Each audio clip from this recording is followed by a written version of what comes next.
యుద్ధం మెల్లమెల్లగా ఉధృత రూపాన్ని తీసుకుంటోంది.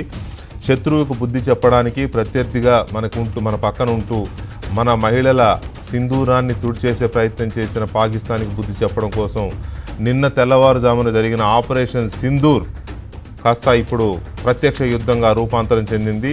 పాకిస్తాన్ కవ్వింపు చర్యలకు దిగడంతో ఆ కవ్వింపు చేసిన పాకిస్తాన్కి బుద్ధి చెప్పడానికి మన దేశం ప్రతి చర్యలకు దిగింది, ప్రతి దాడులకు దిగింది.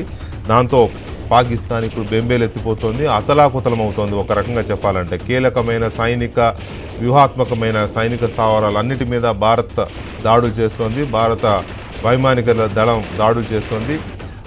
ఎయిర్ డిఫెన్స్ సిస్టమ్ని, లాహోర్లోని ఎయిర్ డిఫెన్స్ సిస్టమ్నే మనం ధ్వంసం చేసేసాం. ఇంకా చాలా చోట్ల రావల్పిండి కావచ్చు, ఇంకా చాలా చోట్ల పాకిస్తాన్కు సంబంధించిన కీలక సైనిక స్థావరాలపైన, అలాగే కీలక ఆయుధ స్థావరాలపైన, వ్యూహ స్థావరాలపైన మనం దెబ్బ కొట్టగలిగాం. ఇంకా జరుగుతూనే ఉంది ఆ కార్యక్రమం.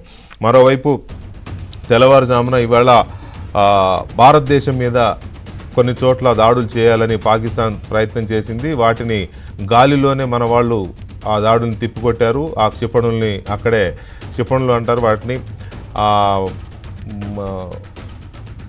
ఏదైనా దారిలోనే గాలిలోనే వాటిని పేల్చేసి ఎలాంటి నష్టం లేకుండా చేయగలిగారు.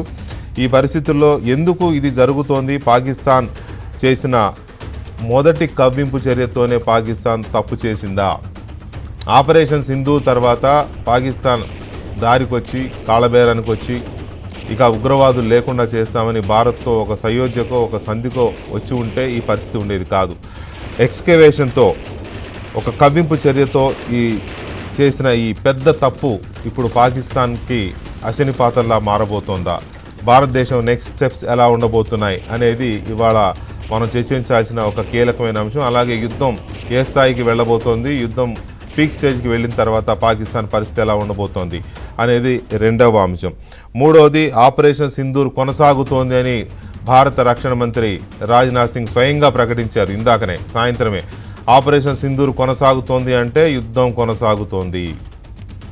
ఆ యుద్ధం భారతదేశం చాలా సీరియస్గా తీసుకుంది. ఎలాంటి చర్యలకైనా మేము సిద్ధంగా ఉన్నాం, మీరు ఏం చేసినా వెనక్కి తగ్గేది లేదు అని కూడా పాకిస్తాన్కి చాలా కీలకమైన హెచ్చరికలు జారీ చేశారు రాజ్నాథ్ సింగ్. ఇది ఒక అంశమైతే, పాకిస్తాన్ దాడుల్ని తిప్పికొడుతూనే పాకిస్తాన్ చేస్తున్న అటు సరిహద్దులో కానీ, లేకపోతే కీలకమైన నగరాలను ఎంపిక చేసుకొని ఏ రకమైన దాడులను అయితే చేస్తోందో ఆ దాడుల్ని తిప్పికొడుతూనే, దానివల్ల కించిత్ నష్టం జరగకుండా వాటిని తిప్పికొడుతూనే మనం ప్రతిదాడులు చేస్తున్నాం. ఆ ప్రతిదాడులకి పాకిస్తాన్ అతలాకుతలమైపోతోంది. అవి ఏంటి, ఎక్కడెక్కడ జరుగుతున్నాయి అనేది కూడా మనం చర్చిద్దాం.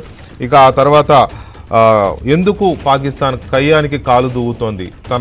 తన స్తోమత తెలుసుకోకుండా, తన సమర్థత తెలుసుకోకుండా, తన స్థాయి ఏంటో తెలుసుకోకుండా, తనను తాను అంచనా వేసుకోకుండా, తన బలహీనతలు తెలిసి కూడా, భారత్ యొక్క బలమేంటో తెలిసి కూడా, ప్రపంచ దేశాల్లో భారతదేశానికి ఇవాళ దొరుకుతున్న మద్దతు ఏంటో తెలిసి కూడా, ఇన్ని రకాల తెలిసి కూడా పాకిస్తాన్ ఎందుకు కయ్యానికి కాలు దూవుతోంది అనేది ఇంకొక కీలకమైన అంశం, మనం చర్చించాల్సిన అంశం. తర్వాత అమెరికాతో పాటు మరికొన్ని కీలకమైన దేశాలు, 7-8 దేశాలు ఇప్పటికే పాకిస్తాన్లో ఉన్న తమ రాయబారుల్ని వెనకొచ్చేయమని చెప్పాయి, లేదా అక్కడ షెల్టర్ తీసుకోమని, కీలకమైన అంటే ఒక రక్షణపరమైన షెల్టర్ తీసుకోమని చెప్పాయి. అలాగే అమెరికా పాకిస్తాన్లో ఉన్న తన దేశ పౌరులను వెనక్కి వచ్చేయాలని కూడా